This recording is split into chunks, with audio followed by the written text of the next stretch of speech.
Yes ma'am 50,000। No no ma'am, bank से cheque है। हाँ, बैंक से टू चेक बैंक अकाउंट 50,000। और तीसरी ma'am, to loan account by HH bank. Loan from HH bank. ठीक है, यस। तो छोटी छोटी बातें हैं, आपने गलत नहीं करना है। एक भी गलती करोगे तो नंबर कट जाएंगे। Motor car account debit to bank of BB to loan from HH bank. ठीक है, और मोटर कार के डेबिट में लिखेंगे क्या? To bank of BB to loan from HH bank.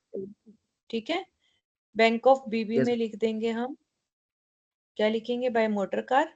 ठीक है, और मोटर कार में to bank of Baroda to loan from HH. ठीक है, और लोन फ्रॉम एचडीएफसी में लिख दिया मोटर कार। देखो जी, एचडीएफसी वालों का फायदा करा दिया इसने। मोटर कार तो ले रहे हो आप बैंक ऑफ बड़ौदा से, और डाल रहे हो आप, लोन दे रहे हो आप एचडीएफसी बैंक को। ऐसे कर लोगे आप तो एचडीएफसी बैंक का फायदा हो जाएगा।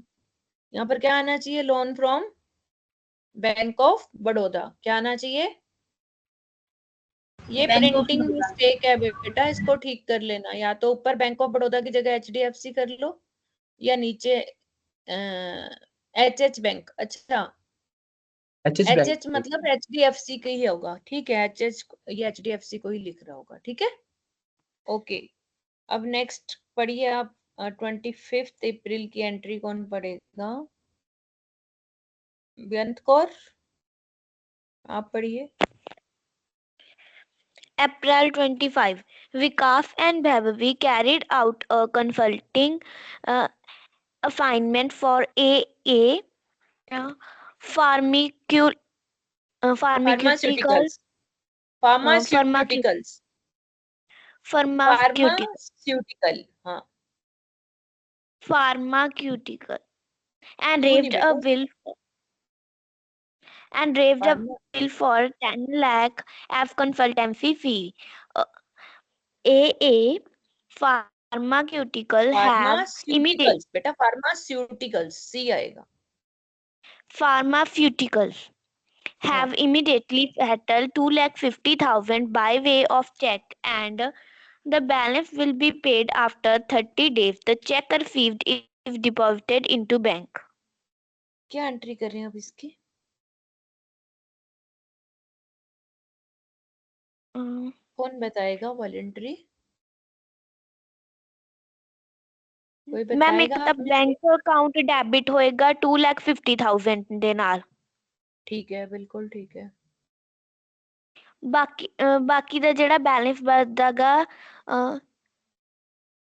7,50,000 ਉਹ ਆਏਗਾ हाँ, AA pharmaceuticals account debit.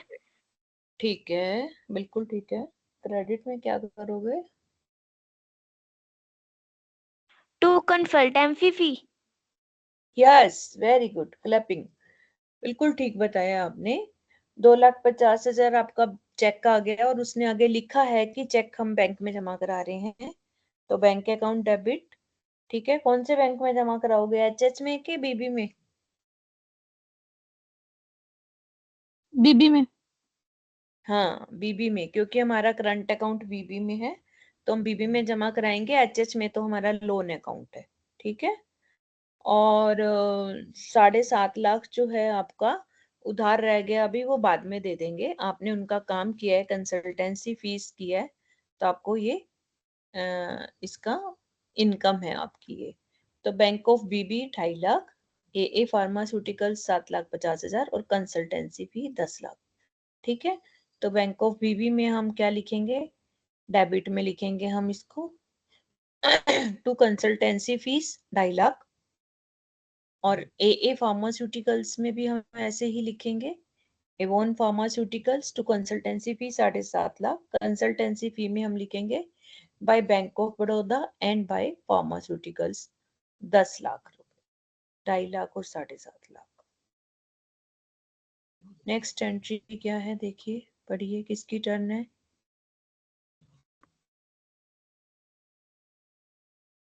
Gunjan, आप पढ़ेंगे? Yes, ma'am. पढ़िए। Option 30. Salary of a receptionist at the rate of rupees 5,000 per month and an officer at the rate 10,000 per month. The salary for the current month is payable to them. क्या entry करोगे इसकी? Salaries account debited to salary payable. Yes, very good. Salaries account debit to salaries payable या outstanding salaries. तो कितनी होगी? 15,000 रुपए। ठीक है, clear. Salary to salary payable, इधर एक बारी हम सैलरी अकाउंट बनाएंगे, उसमें लिख देंगे टू सैलरी पेबल और सैलरी पेबल में बाय सैलरी। ठीक है, ये आपका क्वेश्चन हो जाता है। अब इसकी बैलेंसिंग करने के लिए आपने देखो ध्यान से, सबसे पहले कैश का बैलेंस करना है हमने। दोनों साइड का टोटल किया, डेबिट में ज्यादा है क्रेडिट में कम है, तो डेबिट बैलेंस बचेगा इसका अगर कोई आपसे पूछे तो। लेकिन डिफरेंस जो है वो क्रेडिट में लिखना पड़ेगा क्योंकि दोनों साइड के टोटल को मैच करना है। बाय बैलेंस कैरी डाउन, और फिर वही बैलेंस अगले महीने में टू बैलेंस ब्रोट डाउन करके डेबिट साइड में आ जाएगा। विकास कैपिटल का क्रेडिट बैलेंस बचेगा, इसका भी वही करेंगे। दोनों साइड का भी हमने प्रोसीजर पढ़ा था, दोनों साइड का टोटल करना है और फिर उसके डिफरेंस को लिख देना है। इसी तरह bank of Baroda rent account, वैसे रेंट का इसने गलत किया है यहाँ पर, क्योंकि हम नॉमिनल अकाउंट का बैलेंस नहीं निकालते, उसको सीधा प्रॉफिट एंड लॉस में डाल देते हैं। लेकिन यहाँ पर इसने बैलेंस इसलिए निकाला है क्योंकि ये मंथली निकाल रहा है, तो प्रॉफिट एंड लॉस में तो 31 मार्च को जाके डालेंगे ना, हर महीने थोड़ी ना डाल देंगे। इसलिए आप बैलेंस निकाल सकते हो हर महीने और एट द एंड में जाके आप उसको प्रॉफिट एंड लॉस में डाल दोगे। ठीक है, इसके साथ आपका खत्म होता है ये लेजर अकाउंट। जर्नल हो गया, लेजर हो गया। अब हमने शुरू करना है cash book, bank book, bank reconciliation statement. तो इसको हम स्टार्ट करते हैं किससे? राजकुमार आप पढ़िए। Okay, ma'am. Cash book. Any organization enters into numerous transactions during an accounting period, and among us, those a majority of the transactions get settled, either received or paid, involving cash. For this purpose, a separate book of account is maintained for recording only the cash transaction, whether affected in liquid cash, check, or online transfers. The book of account that records all cash receipts and cash payments of an organization is referred to as cash book. The receipts are entered on the debit side while the payments are recorded in the credit side of the cash book. देखो, दो Features question of आ cash गए book. आपके। एक minute, चलो पढ़ो, features पढ़ो। ठीक है, कंटिन्यू करो। This is the book of account in which only cash transactions are recorded. All receipts of cash and payments involving cash are recorded in the book of account. Transactions are recorded in the book in chronological order. The pro forma of the cash book is similar to that of a ledger account, that is having two sides, debit side and credit side. It is a book of account which is a book of primary entry as well as book of final entry. So it is referred to as generalized ledger. Its balance reflect the balance of cash available. देखो, cash book क्या है? जिसमें बहुत सारी transactions आती हैं जो cash से रिलेटेड होती हैं, या तो कैश आ रहा है या कैश जा रहा है। ठीक है, इसके लिए आप एक सेपरेट बुक रखते हो जिसमें सभी लिक्विड कैश, चेक या ऑनलाइन ट्रांसफर, ऑनलाइन आजकल एनईएफटी वगैरह होती है ना, गूगल पे भी आ गया, अब तो फटाफट हम पैसे डाल देते हैं किसी को भी, है ना? तो वो कटते कहाँ से? हमारे बैंक से ही कटते हैं ना। ये सब आपका कैश ट्रांजैक्शंस में आ जाता है। तो बुक्स ऑफ अकाउंट जो सारी कैश रिसिप्ट और कैश पेमेंट को रिकॉर्ड करती है उसको क्या बोलते हैं? Cash book. और इसकी डेबिट साइड में क्या आती है? सारी रिसिप्ट, और क्रेडिट साइड में आती है सारी पेमेंट। अब जो ध्यान देने वाली बात है, ध्यान से देखना, एक तो इसमें सिर्फ कैश ट्रांजैक्शंस आएंगी, सभी रिसीप्ट्स एंड पेमेंट जो है वो इसमें रिकॉर्ड की जाएंगी और क्रोनोलॉजिकल ऑर्डर में रिकॉर्ड की जाएंगी। तो परफॉर्मा ऑफ कैश बुक वैसे ही होता है जो कैश लेजर का होता है, टू साइडेड। जैसे मैंने आपको कल भी कहा था, कैश बुक और कैश लेजर सेम होती है, दो साइड्स होती हैं, डेबिट एंड क्रेडिट साइड।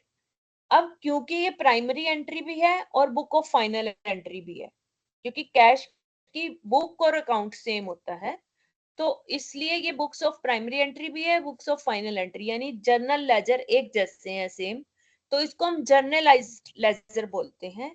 ये आपका पेपर में क्वेश्चन आ सकता है कि जर्नलाइज्ड लेजर कौन सी है, या फिर कैश बुक को हम क्या बोलते हैं। It balance reflect the balance of cash available, इसका बैलेंस हमें बताता है हमारे पास कितना कैश अवेलेबल है। इसके बाद आता है types of accounts and types of cash book. Sorry Sanjeev, आप पढ़िए types of cash book.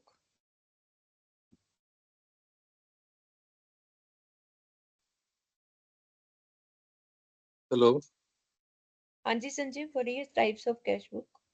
For the purpose of recording cash and bank related transactions at one place, cash book is maintained. These cash books can be broadly classified into two categories, regular cash book and petty cash book. First is regular cash book. The cash book which records all the cash and sometimes bank related transaction of the entity is called the regular cash book or simply cash book.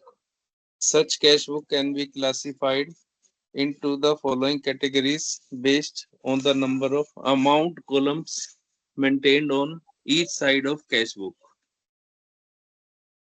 Single column cash book. In this cash book, only one amount column is maintained on each side to record transactions involving liquid cash. This type of cash book is usually maintained by the small organizations which do not have any bank account. Sometimes an organization having a bank account can also maintain a single column cash book and opens a separate bank account in the ledger. This cash book is actually the cash account of the entity. The balance of this cash book represents cash in hand at a particular point of time. The performance of single column cash book is as under. ठीक है, अगली भी पढ़ो, double column भी। Double column ऐसे करते हैं, किसी और को बोलते हैं आप। सलोनी आप पढ़ो डबल कॉलम।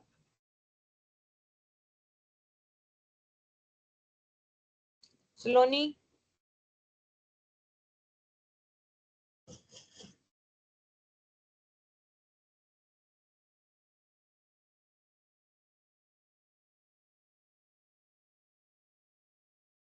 गुंजन आप पढ़िए double column cash book. Double column cash book. In many cases, two amount columns are maintained by organization on each side of the cash book. This type of a cash book is called double column cash book. It is a popular practice to add an amount column to each side. The additional column to record the banking transactions entered into by an entity instead of opening a separate bank account in the ledger. The balance of this cash book reflects the amount of cash in hand as well as cash at bank at a particular point of time. The performance of the double column cash book is as under: date, particulars, ledger folio, ठीक है, cash. इसको छोड़ दो, आगे चलो। This type, आगे paragraph से शुरू करो। This type of cash book gives rise to a unique type of entry referred to as a contra entry. When any transaction takes place involving bank account and cash account, the posting will happen on both sides of the same account. Here the double column cash book. Examples of such transactions are deposit of cash into bank, withdrawal of cash from bank, etc. For recording such a transaction, the letter C is written on both sides in the ledger folio. column. अब है triple column cash book. Triple column cash book के लिए मैं बोलूंगी, रमन आप पढ़ो triple column. Triple column cash book. A cash book with three columns, three amount columns on each side, namely cash, bank, and discount columns, is called the triple column cash book. The discount column of each side represents separate discount accounts. Specifically, the discount column of the debit side of cash book represent discount allowed and that on the credit side represent discount received. Conceptually, there are two types of discount, trade discount and cash discount.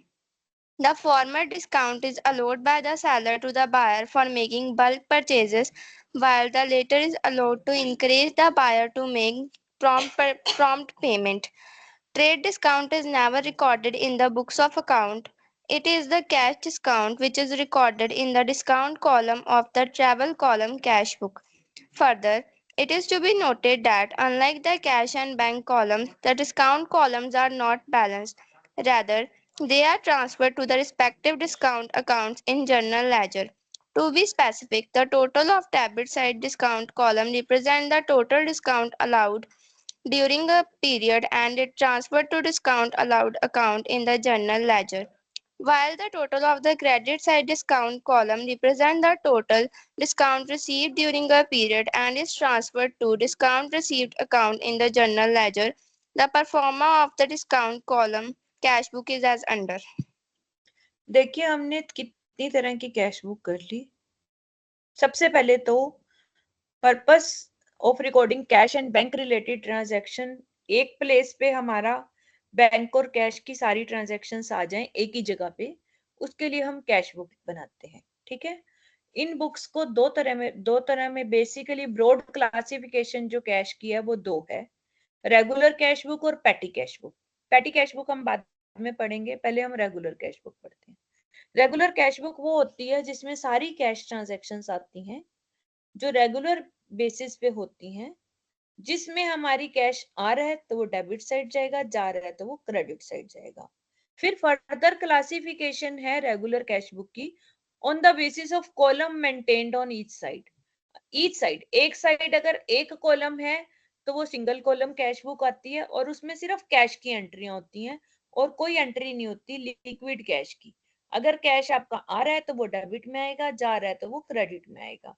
जैसे अगर आप इस account को देखो, cash book single column है, इसमें सिर्फ वही normal debit credit, date, particular, ledger folio, cash account, date, particular, ledger folio and cash. तो जहां भी कैश आ रहा है वो डेबिट में आ जाएगा, जहां जा रहा है वो क्रेडिट में और क्रोनोलॉजिकल ऑर्डर में आ जाएगा और आपका ये पूरा हो गया। सेकंड है आपकी double column cash book. Double column cash book तब बनती है जब हम कैश को और बैंक को इकट्ठा रखना चाहते हैं, एक ही उसमें एंट्री करना चाहते हैं। ये बड़ी पॉपुलर प्रैक्टिस है, तो इसमें हम दो बुक्स खोल देते हैं, दो कॉलम बना देते हैं।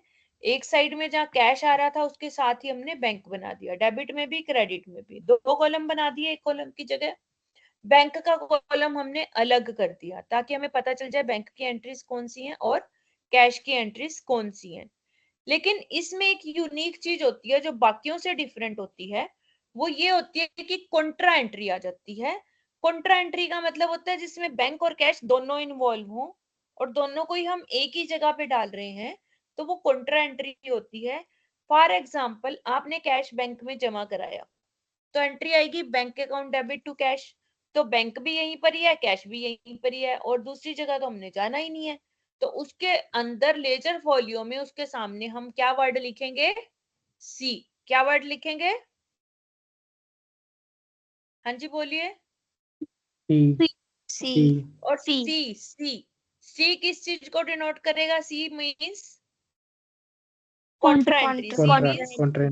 और कॉन्ट्रा एंट्री वो होती है जिसमें कैश भी इन्वॉल्व होता है और बैंक भी इन्वॉल्व होता है, जैसे डिपॉजिट इनटू बैंक या विड्रॉल फ्रॉम बैंक, ये सब कॉन्ट्रा एंट्रीज है। लास्ट में आपकी आती है ट्रिपल कॉलम कैश बुक। जैसा कि नाम से ही लिखा हुआ है तो इसमें दो की जगह तीन कॉलम बन जाएंगे, कैश, बैंक और तीसरा कॉलम होता है हमारा डिस्काउंट कॉलम। इसको हम ट्रिपल कैश बुक भी बोलते हैं, ट्रेबल जैसे लिखा हुआ है, treble column cash book, triple column cash book, कुछ भी बोल सकते हो आप। इसमें डिस्काउंट कॉलम भी सेपरेट बना दिया जाता है। अब अगर आपको डिस्काउंट मिल रहा है तो वो आपकी इनकम है, वो डिस्काउंट रिसीव्ड में आ जाएगा, और अगर आप डिस्काउंट अलाउड कर रहे हो तो वो आपका खर्चा है, वो डेबिट साइड में आ जाएगा। लेकिन कैश कॉलम का भी आपने बैलेंस करना है, बैंक कॉलम का भी आपने बैलेंस करना है, डिस्काउंट कॉलम का बैलेंस नहीं करना है, क्योंकि हमने स्टार्टिंग में पढ़ा है नॉमिनल अकाउंट का बैलेंस नहीं होता है, और डिस्काउंट जो है आपका नॉमिनल है, ठीक है। तो डेबिट का टोटल डेबिट में, क्रेडिट का क्रेडिट में, टोटल कर दो, उसका बैलेंस नहीं करना, वही टोटल उठा के आप प्रॉफिट एंड लॉस में लिख दोगे। अब आपका फिर एक क्वेश्चन बनता है कि डिस्काउंट कितनी तरह का होता है। कंसेप्चुअली डिस्काउंट दो तरह का होता है, एक होता है ट्रेड डिस्काउंट, एक होता है कैश डिस्काउंट। अभी पीछे विंटर्स खत्म हुई हैं, हर जगह पे शॉप पे लिखा हुआ था 50% ऑफ, 50% ऑफ, 50% ऑफ। वो होता है ट्रेड डिस्काउंट, जो हम अपनी सेल को बढ़ाने के लिए करते हैं, कस्टमर को अट्रैक्ट करने के लिए करते हैं, ताकि हमारा सामान बचा ना रहे। हम उसको स्टोर में रखेंगे तो हमारा स्टोर का खर्चा भी बढ़ेगा और हमारा पैसा भी ब्लॉक रहेगा। ये जितने का बिकता है बेच के और सामान खरीद लो। दूसरा होता है कैश डिस्काउंट। कैश डिस्काउंट वो होता है जो हम पैसे जल्दी लेने के लिए करते हैं। हमारा कोई कस्टमर पैसे नहीं दे रहा और डर भी है कि अगले महीने तक वो देगा कि नहीं देगा, तो हम उसको कहते हैं जल्दी पेमेंट दे दे, मैं तुझे डिस्काउंट दे देता हूँ। तो ट्रेड डिस्काउंट की एंट्री हम बुक्स में नहीं करते हैं, ये बात याद रख लो। और कैश डिस्काउंट की एंट्री हम बुक्स में करते हैं। ओके, क्लियर है? Trade discount Yes, bulk ma'am. Purchases के लिए दिया जाता है। जैसे हम जाते हैं, दुकानदार कहता है ना मैडम एक और ले लो, डिस्काउंट कर दूंगा। और कैश डिस्काउंट जो है वो प्रॉम्प्ट पेमेंट के लिए लिया जाता है, कि अगर हमारा कोई डेटर पेमेंट नहीं दे रहा, उसको हम एक मोटिवेशन दे देते हैं कि हम तुम्हें इतना डिस्काउंट दे देते हैं, ठीक है। Trade discount is never recorded in the books of account. इस लाइन को हाईलाइट कर लो, ये पेपर में आने वाला क्वेश्चन है। और कैश डिस्काउंट को हम ट्रेवल कॉलम कैश बुक में एंटर करते हैं। जिस तरह कैश और बैंक की एंट्री करते हैं, उसी तरह डिस्काउंट की एंट्री कर रहे हैं। अगर डिस्काउंट डेबिट है तो डेबिट साइड में, क्रेडिट है तो क्रेडिट साइड में। पर हमने डिस्काउंट का बैलेंस नहीं बनाना है, तो इसमें 3 कॉलम आ गए, cash, bank and discount. Credit में भी कैश, बैंक एंड डिस्काउंट, और कोई फर्क इसमें नहीं है, बाकी सेम ही है। अब आगे आता है आपके पास क्वेश्चन, और सॉरी लास्ट हमारे पास आती है multi column cash book. Multi column में क्या है, इसमें this is a customised form of cash book. Customised किसको बोलते हैं, कोई मुझे एक्सप्लेन करेगा कस्टमाइज्ड किसको बोलते हैं? मैम अपनी रिक्वायरमेंट के हिसाब से एडिशन कर देनी। Very good. अपनी रिक्वायरमेंट के हिसाब से कोई चीज बनवाने को कस्टमाइज बोलते हैं। तो यहाँ पर कस्टमाइज क्यों बोला गया, कि जो जो हमारी हर एक ऑर्गेनाइजेशन के अपने खर्चे होते हैं, कोई स्कूल है, कोई क्लब है, कोई कॉलेज है, वो इस ज्यादातर वो लोग ही रखते हैं इसको, जो ऑर्गेनाइजेशन नॉन प्रॉफिट होती हैं। इसके अलावा कस्टमाइज इसलिए बोला गया है कि जो कॉलम है ये हम अपनी मर्जी से बनाते हैं। सब्सक्रिप्शन है, डोनेशन है, इंटरेस्ट है, मिसलेनियस इनकम, इधर से salary, wages, rent, taxes, communication charges. तो कुछ भी हमारी जो होती है रिक्वायरमेंट, हम उसके हिसाब से कॉलम बना सकते हैं इसमें, इसको मल्टी कॉलम बोलते हैं। पेटी कैश क्या होता है, कौन पढ़ेगा आप में से? पेटी कैश कौन पढ़ेगा भाई? किसकी टर्न है अब? निशु आप पढ़ोगे? Yes, कोई है ma'am. बोले? पढ़ो बेटा, पेटी कैश पढ़ो। Petty cash book. In organizations where the number of cash transactions are numerous, it becomes tough for one personnel to handle and record all cash and bank related transactions. In such a case, the cash handling is split between two groups. One group handling petty cash transactions and other handling transactions other than petty cash. This gives rise to a specific type of cash book called the petty cash book. This book of accounts records only those cash transactions which are not of heavy amount, but the type of transactions are frequently entered into by an entity. The cashier in charge of the petty cash book is known as the petty cashier, and the cashier of the other group is called the principal cashier or chief cashier. The amount of petty cash is provided to the petty cashier either on ordinary system or on impress system. Under the ordinary system, a pre-decided amount of cash is given in lump sum by the chief cashier to the petty cashier.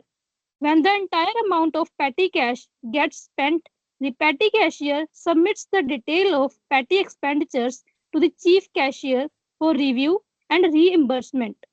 Under the impress system, the total amount of petty expenses for a particular period is estimated beforehand. This amount, if referred to as impressed cash or impressed float, the impressed cash is advanced by the principal cashier to the petty cashier, out of which the latter meets all the petty expenses incurred during the period. At the end of the fixed period, petty cashier prepares a state of petty cash reflecting the petty expenses incurred and submits the same to the cashier. The chief cashier, after examination of the petty transactions, remit an amount equal to the total petty expenses incurred to the petty cashier. Thus, at the beginning of the next accounting period, the petty cashier will have the same amount of impressed cash to meet the petty expenses of the period. Thus, the amount lying with the petty cashier will never exceed the amount of impressed cash. The pro forma of petty cash book is exactly similar to that of a single column cash book. Some organizations also maintain the petty cash book in multi-columnar format. In such a case, the credit side of the petty cash book has pre-specified columns of the common expenses usually incurred by the organization. देखिए वो पेटी cash book क्या है, जहां पर सबसे पहला point by point बताऊंगी, क्योंकि इन्हीं में से पॉइंट 1 के क्वेश्चन बन जाते हैं। पहला है पेटी कैश की कैरेक्टरिस्टिक्स की, इसमें ट्रांजैक्शंस न्यूमेरियस होती हैं, यानी बहुत सारी ट्रांजैक्शंस होती हैं। वहां पर ये ऐसे बिजनेस में मुश्किल हो जाता है कि हम एक ही कैश बुक में सारी एंट्रियां कर दें, क्योंकि बंडल्ड हो जाएंगी, हैंडल करना मुश्किल हो जाएगा। एक तरफ तो आप एक बुक में एंट्री 1 करोड़ की कर रहे हो, दूसरी तरफ 10 रुपए की कर रहे हो, फिर 50 लाख की कर रहे हो, फिर 20 रुपए की कर रहे हो, बीच बीच में तो गड़बड़ होगी कि नहीं होगी? हाँ जी। Yes, ma'am. तो ऐसे केसेस होगी। में हम स्प्लिट कर देते हैं, अलग अलग कर देते हैं। जैसे तुम्हारे स्कूलों में प्राइमरी विंग और सीनियर विंग अलग बन जाता है, ऐसे ही हम अपनी कैश बुक को 2 चीजों में बांट देते हैं। एक जो पेटी कैश की ट्रांजैक्शंस को हैंडल करेगी, और दूसरी जो है अदर देन पेटी कैश को हैंडल करेगी, ताकि हमारे आसानी से दोनों चीजें हैंडल हो जाएं। इससे क्या होगा कि हमारे को एक नई बुक बनानी पड़ेगी जिसको हम पेटी कैश बुक बोलते हैं। इसकी रिकॉर्डिंग जो है, सिर्फ इसमें वो वाली ट्रांजैक्शंस आएंगी जो हैवी अमाउंट की नहीं होंगी, छोटी छोटी होंगी और फ्रीक्वेंटली होती रहती हैं। जैसे अब हमारे पास रोज चाय का खर्चा हो गया, रिक्शा का खर्चा हो गया, ऐसे छोटे छोटे कागज मंगा लिए, पेन मंगा लिए, डस्टर मंगा लिए, ये सब खर्चा इसमें आ जाएगा। जो कैशियर इंचार्ज होगा वो पेटी कैश बुक में पेटी कैशियर को एक अमाउंट दे देगा, ठीक है। Of the other group is called the principal cashier and chief cashier. जो पैसे देगा वो प्रिंसिपल कैशियर या चीफ कैशियर भी उसको हम बोल सकते हैं। और जो पेटी कैश बुक रखता है वो पेटी कैशियर होता है, और जो दूसरी कैश बुक रखता है वो प्रिंसिपल कैशियर या चीफ कैशियर होता है। तो अमाउंट ऑफ पेटी कैश जो है वो चीफ कैशियर उसको देगा पेटी कैशियर को, कि हाँ ये आप ले लो। इसके भी 2 सिस्टम होते हैं, इधर ऑर्डिनरी सिस्टम और इम्प्रेस्ड सिस्टम। ऑर्डिनरी सिस्टम में हम प्री डिसाइडेड करते हैं कि इतना लमसम पैसा जो है चीफ कैशियर जो है वो पेटी कैशियर को दे देगा। जब वो सारा का सारा पैसा खत्म हो जाएगा तो फिर वो दोबारा ले लेगा। जैसे हम कहते हैं ना कि मम्मी घर में हम कह देते हैं भाई ये 1000 रुपए रख लो, जब खर्च हो जाए और ले लेना।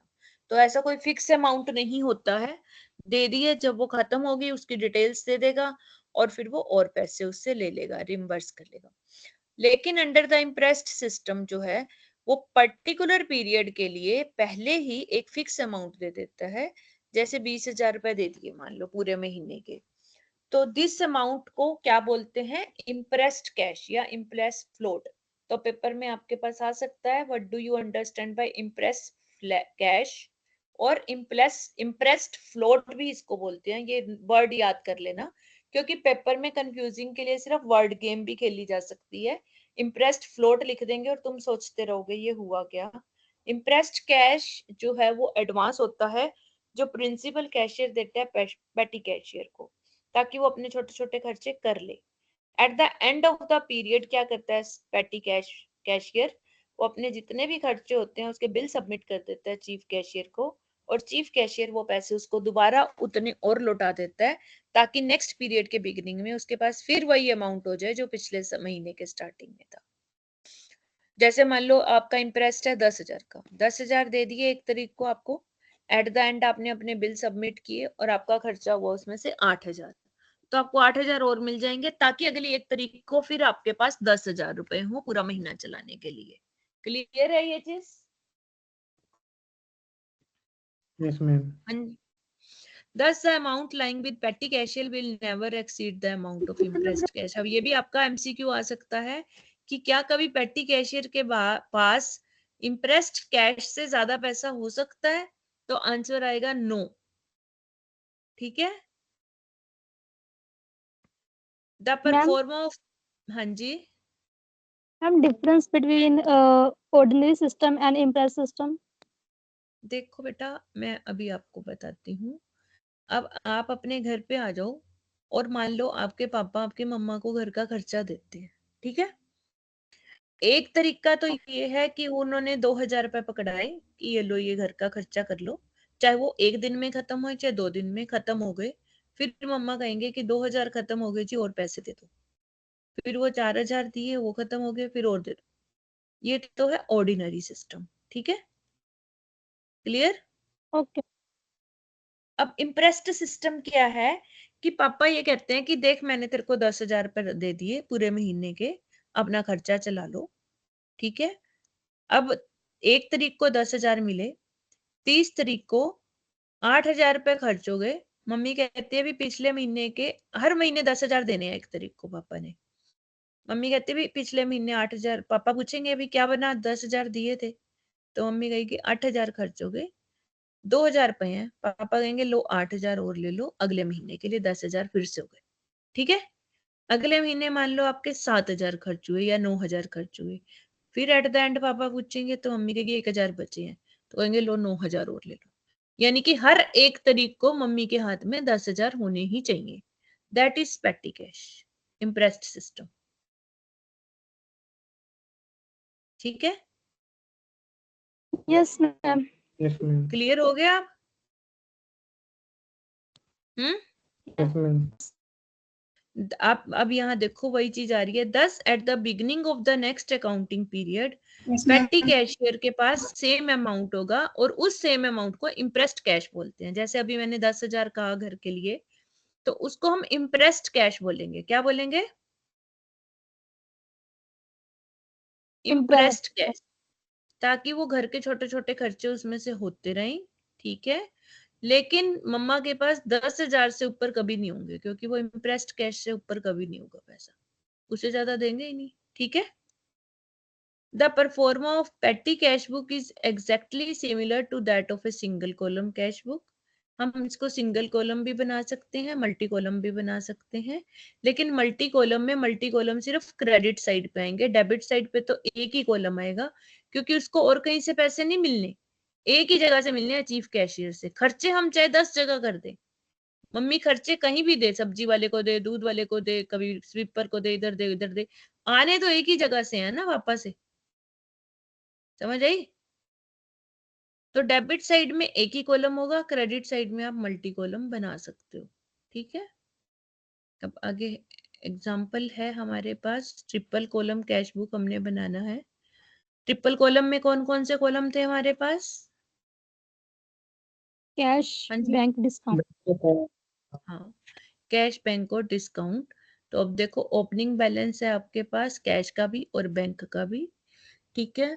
प्रिंटर आपने खरीदा, एंट्री क्या आएगी? कैश खरीदा ना, प्रिंटर में क्या एंट्री करोगे? Printer debit to cash, cash के बाय में आ जाएगा। गुड्स सेल की cash to sales, received from Haride on account, तो हरिदे डेबिट, क्या एंट्री करेंगे इसकी? Received from Haride on account, इसकी एंट्री बताओ मुझे। कैश बैंक और अकाउंट एंट्री, हाँ, debit to cash holiday account account. Debit to Haride, नाम के साथ अकाउंट नहीं लिखते बेटा, cash account debit to Haride. ठीक है। लैपटॉप खरीदा ठीक है। पर्सनल यूज के लिए और चेक से पेमेंट करी, इसकी एंट्री क्या करोगे भाई? Drawings to bank. हाँ, ड्रॉइंग्स टू बैंक, ठीक है। उसके बाद है आपके पास amount of deposit into bank, ये कॉन्ट्रा एंट्री आ जाएगी। क्या एंट्री आएगी इसकी? Amount deposited in bank. To cash. हाँ, और इसको कॉन्ट्रा Bank एंट्री cash. बोलेंगे। कौन सी एंट्री बोलेंगे? Contra entry. Contra entry. हाँ, अगली एंट्री 1 बाय 1 बताओ। अब राजकुमार आप बताओ अगली एंट्री।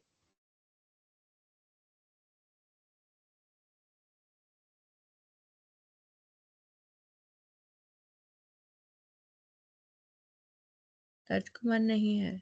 हिमांशी आप बताइए।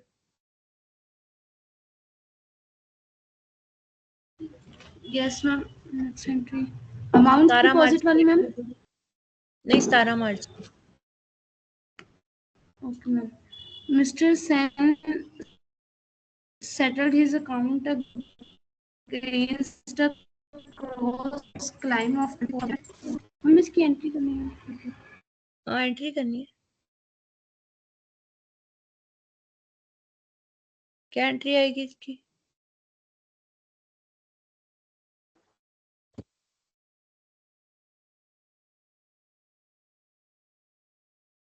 बताइए बच्चे, कौन बताएगा? मैम एक मिनट में। हाँ, बताइए बताइए, चलो।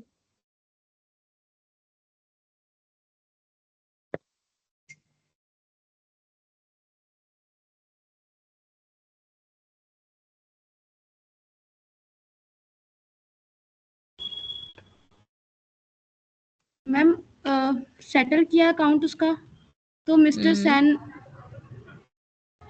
San account to cash account. हमने नहीं सेटल किया, मिस्टर सेन ने सेटल किया है। Okay, cash account to mister Sen और आगे और नीचे वाला office rent paid to rent account to bank account. नहीं, पहले सेन वाली एंट्री आपने पूरी नहीं बताई।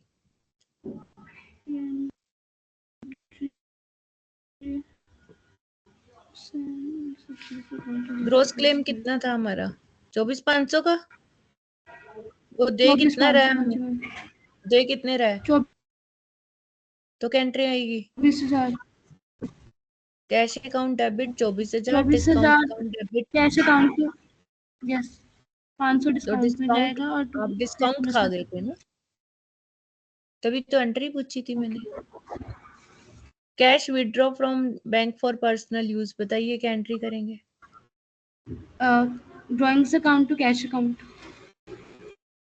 ठीक है, ये entry Sumit Kumar Pal. Drawings ma'am not drawings account to bank account आएगा। हाँ, क्योंकि बैंक से निकाल रहे हैं राजे। बड़े ध्यान से पेपर करना आपने। Receive from mister Ratul against his account 23,000, बताइए इसकी एंट्री क्या आएगी? रिसीव किया तो cash account to mister Ratul. Ma'am इसमें डिस्काउंट भी मिला है हमें। डिस्काउंट दिया है, मिला नहीं है, हमने दिया है। Yes. Cash account debit, discount account debit to mister Ratul. Goods purchased from Sneha, इसकी एंट्री तो कैश बुक में आएगी ही नहीं। आएगी क्या इसकी entry cash book? No ma'am. Salary paid to employees, salary to cash. Cheque received from Sandeep and kept in cash, तो क्या एंट्री आएगी? Cash account debit to Sandeep, क्योंकि हमने कैश में रख लिया। अगले दिन जब हम उसको बैंक में जमा कराएंगे तो उसकी एंट्री आएगी bank account debit to cash.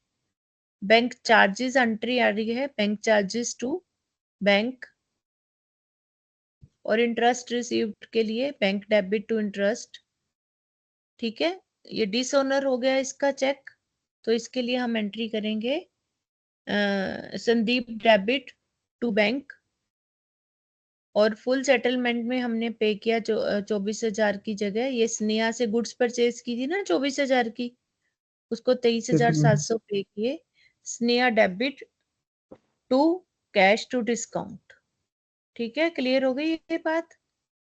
अब इसकी आपने एंट्रियां मैंने इसलिए कराई हैं ताकि आपको समझ आ जाए। फिर हमने ट्रिपल कॉलम कैश बुक करनी है और फिर उसके बैलेंसेस करने हैं। देखो, इसने ना तो डिस्काउंट रिसीव्ड वाली साइड का टोटल किया, ना डिस्काउंट पेड वाली साइड का टोटल किया। तो अब आपने ये जो क्वेश्चन है आज आपका यही होमवर्क है कि जितने भी क्वेश्चन प्रैक्टिकल अब तक हैं एग्जाम्पल, ये आपने करके पीडीएफ डालना है सबने ग्रुप में। कम से कम 2-2 बार ही हर क्वेश्चन करना होता है। समझ आई आपको ये बात या नहीं समझ आ रही है? Okay ma'am. मैम जो आपने करा दिए हैं वो ही करने हैं बस? नहीं, सारे करने हैं, वो बाकी नहीं करोगे। ये कहाँ लिखा है कि पेपर में वही आएंगे जो मैंने कराए हैं? बाकी कौन करेगा? ओके मैम करेंगे। बेअंत कौर आप पढ़िए बैंक अकाउंट के बारे में, bank book. Bank book.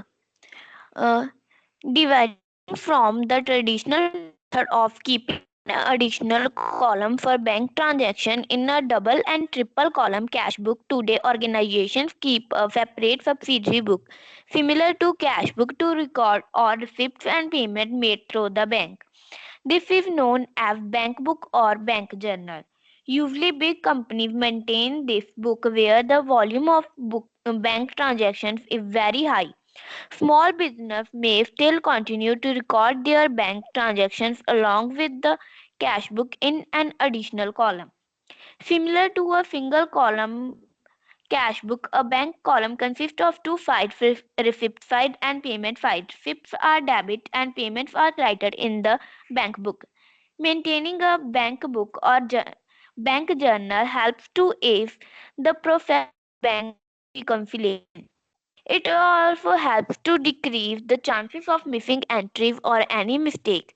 Separate bank book can be maintained for each bank account. Thus, bank book can be distinguished from a passbook and a bank statement. These are basically the copy of a client's account. हाँ, देखिए वो कहता है कि traditional method से हट के, deviate होके, क्योंकि अभी हमने ट्रेडिशनल मेथड में पढ़ा कि अगर बैंक अकाउंट है तो या तो 2 कॉलम बना दो या 3 कॉलम बना दो, बैंक अकाउंट उसी में डाल दो। वो कहता है बैंक के लिए अलग बुक बनाओ, जिसको बैंक बुक भी बोल सकते हैं या बैंक जर्नल भी बोल सकते हैं। आजकल कंपनीज में बैंक ट्रांजैक्शंस बहुत ज्यादा होती हैं, उसके लिए हमें अलग बुक को मेंटेन कर लेना चाहिए। ठीक है, जैसे कैश बुक अलग, बैंक बुक अलग, तो बैंक की सारी एंट्रीज जो हैं बैंक में आ जाएंगी। तो इस तरह से आपकी 2 अलग बुक्स बन जाएंगी, सिंगल कॉलम वाली, एक कैश बुक और एक बैंक बुक। एंट्री वही होगी कि रिसिप्ट साइड जो है वो डेबिट में होगी, जो भी पैसा आएगा बैंक में वो डेबिट होगा, जो जाएगा वो क्रेडिट होगा। अब इससे हेल्प क्या होगी आपकी कि आप बैंक की सारी ट्रांजैक्शन एक ही जगह देख सकते हो, उससे आपको बैंक रिकंसिलिएशन बनाना आसान हो जाएगा। ठीक है, और कोई एंट्री आपकी रह गई या मिस्टेक हुई उसको ढूंढना भी आसान हो जाएगा। द बैंक बुक जो है उससे आपकी पासबुक से अलग होती है। बैंक स्टेटमेंट जो हम लेते हैं ना बैंक से या पासबुक में एंट्री करवाते हैं, वो और हमारी बैंक बुक वो दोनों सेम चीज नहीं है। बैंक बुक हम अपनी बुक्स में बना रहे हैं। कई पेपर में पूछा जा सकता है कि क्या बैंक बुक और पासबुक सेम ही चीज है या बैंक स्टेटमेंट सेम है, तो आप बोलोगे नहीं, बैंक बुक अलग चीज है, बैंक बुक हम अपनी बुक्स में बना रहे हैं, ये हमारी बुक्स ऑफ ओरिजिनल एंट्री है, जबकि पासबुक या बैंक स्टेटमेंट जो है हमारी वो बुक्स ऑफ पर्सनल लेजर है और हमारी क्लाइंट का अकाउंट है। बैंक रिकंसिलिएशन स्टेटमेंट है आगे, तो ये बैंक रिकंसिलिएशन स्टेटमेंट ये पढ़िए आप। कुणाल आप पढ़िए bank reconciliation statement. Bank reconciliation statement. At any point of time, the balances as per the cash book, bank column and passbook should be equal in amount. But in reality, it rarely happens due to certain specific reasons. To reconcile the balances as reflected by these two related books, a statement is prepared, which is referred to as bank reconciliation statement. This statement is not a part of the book of account of an organization. These are prepared at periodical intervals for verification of the accuracy of cash book and passbook. It is to be noted that this statement should not rectify any error that may exist in the books. Its primary objective is to identify the causes of discrepancy between the two books as on a particular date. The main reason for disagreement between the balances of cash book and passbook is caused by time gap and or communication gap between the entries made at the end of the client and bank.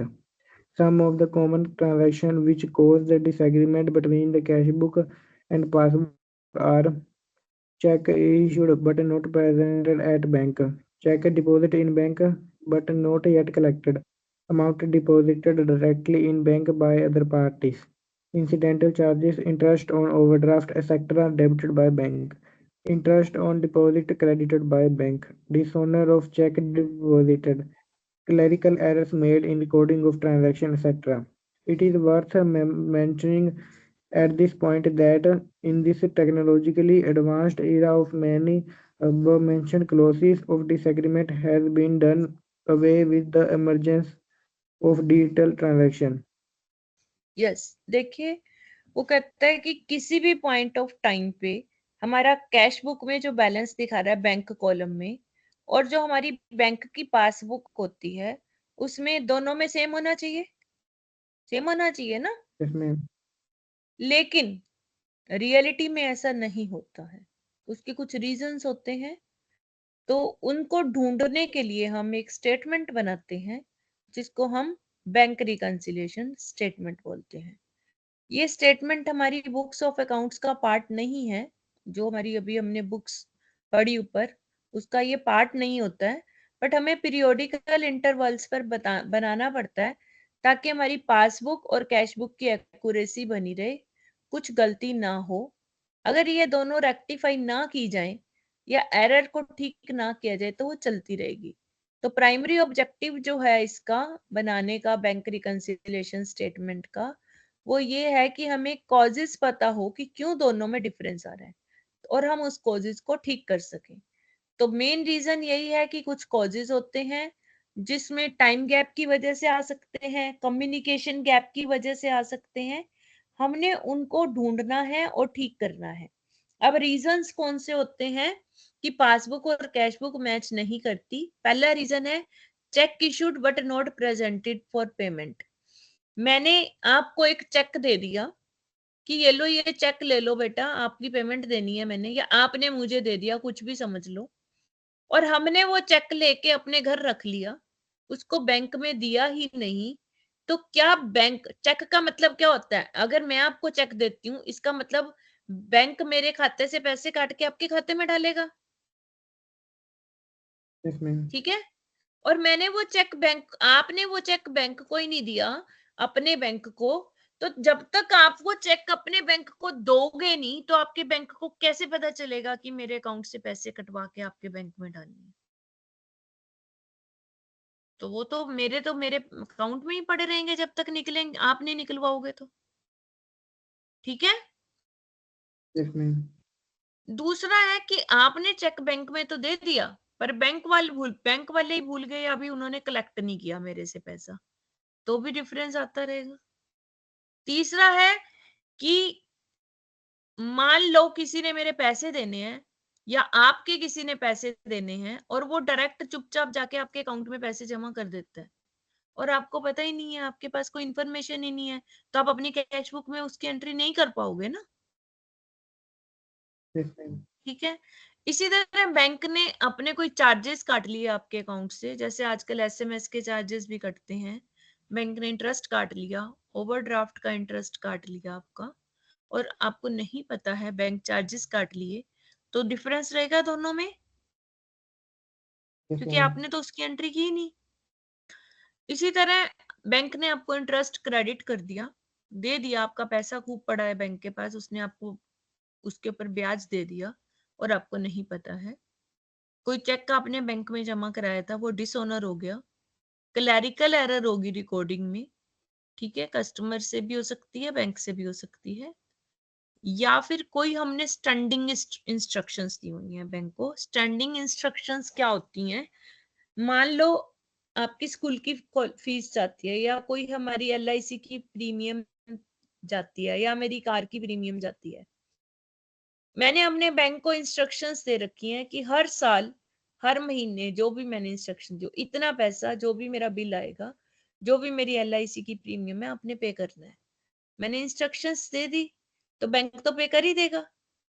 लेकिन आपको कब पता चलेगा कि bank ने पे किया है कि नहीं किया? जब आप अपनी पासबुक की एंट्रीज देखोगे। जब तक नहीं देखोगे आपको नहीं पता चलेगा। और आपकी पासबुक में बैंक ने पैसे घटा दिए, आपकी कैशबुक में अभी कम नहीं हुए। It is worth mentioning at this point. पहले तो ये सारे रीजंस याद कर लेना, ये आपका थ्योरी का क्वेश्चन बनता है कि why what are the causes of difference between passbook and bank book, sorry cash book. Clear है? Yes ma'am. ये आपका थ्योरी Yes, का ma'am. क्वेश्चन बनता है। It is worth mentioning at this point that it is in this technology advance era में of, वो कहते हैं आजकल ये रीजंस कम हो गए हैं क्योंकि आजकल सब कुछ ऑनलाइन होता है, कोई चेक देता ही नहीं है। पैसे आपको ट्रांसफर करने हैं, ऑनलाइन कर दिए, जीपे कर दिए, 1 मिनट में हो जाते हैं। तो फिर नहीं जाएंगे तो साथ के साथ मैसेज आ जाता है फेल्ड का। ठीक है, तो इसलिए ये चीजें अब खत्म हो गई हैं, बट पहले थी तो आपको करनी पड़ेंगी, आपके सिलेबस में है। ठीक है, preparation of bank reconciliation statement. हाँ जी, कौन पढ़ेगा इसको? निशु पढ़िए आप। Okay, ma'am. Preparation of bank reconciliation statement without amended cash book method. The preparation of bank reconciliation statement can start with any of the available balances, with balance of cash book or balance of passbook. To this, logical adjustments must be made of the transactions that has caused the disagreement, either by making addition or subtraction of the relevant items. Once all the items of disagreement gets adjusted, the balances as per the two books should get tallied. Amended cash book method. Alternatively, the cash book can be prepared for ascertaining the correct balance of the cash book, and thereafter the bank reconciliation statement is to be drafted to reconcile this correct balance of cash book with the balance as per passbook. The amended cash book is drafted with the items that have been correctly recorded in the passbook but is yet to be recorded in the cash book. Moreover, any error committed and appearing in the cash book should also be considered while drafting the amended cash book. But any error committed by bank would be reflected in the reconciliation statement instead of cash book. देखिए, आप दो तरह से bank reconciliation बना सकते हो, एक without amended cash book, एक with amended cash book. Without amended cash book में आपने कुछ नहीं करना है, सीधा स्टार्ट कर देना है बैंक रिकॉन्सिलिएशन। स्टार्टिंग में आप बैंक बुक का बैलेंस भी ले सकते हो और कैश बुक का बैलेंस भी ले सकते हो। उसमें एडजस्टमेंट करोगे कि जो जो रीजन है जिनकी वजह से डिसएग्रीमेंट है उनकी एंट्रियां करोगे, या तो किसी चीज को ऐड करना है तो ऐड करोगे, माइनस करना है तो माइनस करोगे, और एट द एंड जो बैलेंस आएगा दूसरे का वो सेम टैली कर जाएगा, तो आपकी बैंक रिकॉन्सिलिएशन स्टेटमेंट बन जाएगी। दूसरा है amended cash book. Amended cash book में आपने क्या करना है कि जो गैप रह गए हैं, आपने पहले ये देखना है कि ऐसी कौन सी एंट्रियां हैं जो कैश बुक में होनी चाहिए थी लेकिन हमने नहीं की हैं और बैंक बुक में हुई हैं। जैसे अभी हमने पढ़ा था, बैंक ने स्टैंडिंग इंस्ट्रक्शन से आपकी पेमेंट दे दी, बैंक ने आपको इंटरेस्ट दे दिया, बैंक ने इंटरेस्ट चार्ज कर लिया, बैंक ने बैंक चार्जेस काट लिए, या किसी ने डायरेक्ट आपके बैंक में पैसे जमा करवा दिए। ये वो रीजंस हैं जिनकी एंट्री हमारी कैश बुक में होनी चाहिए थी लेकिन नहीं हुई, बैंक बुक में हो रखी है। तो अमेंडेड कैश बुक में हम ये वाली एंट्रियां पहले कर देंगे, और अगर कोई कैश बुक में एरर हुई है, कोई गलती हुई है, तो उसको भी ठीक कर देंगे। उसके बाद जो बैलेंस आएगा फिर रिकॉन्सिलिएशन बनाएंगे। बट एक बात याद रखना, अमेंडेड कैश बुक में आप कैश बुक की गलतियों को ठीक कर सकते हो, बैंक बुक की गलती को आप ठीक नहीं कर सकते, क्योंकि बैंक बुक की गलती सिर्फ रिकंसिलिएशन में आती है, वो तो बैंक वाले ठीक करेंगे, आप थोड़ी ना कर सकते हो। ठीक है, क्लियर है ये चीज? Yes ma'am. अब क्वेश्चन हम कल करेंगे बैंक रिकंसिलिएशन का। आज आपका यही होमवर्क है कि जितने क्वेश्चन हमने अब तक किए हैं और जितनी थ्योरी की है, इसको आपने अच्छे से करना है। और अब मुझे जरा ये क्लैरिटी दीजिए, कंसेंट दीजिए कि टाइम आपको क्या ये सूट करता है अगर रूटीन का कर दें 7 to 9? Yes ma'am. हाँ जी, बाकी बच्चे भी बोलिए। अगर किसी को सूट नहीं करता है तो वो बोलिए। हाँ जी, हिमांशी ठीक है ये time? Yes ma'am. Beant ji? Ma'am ठीक है।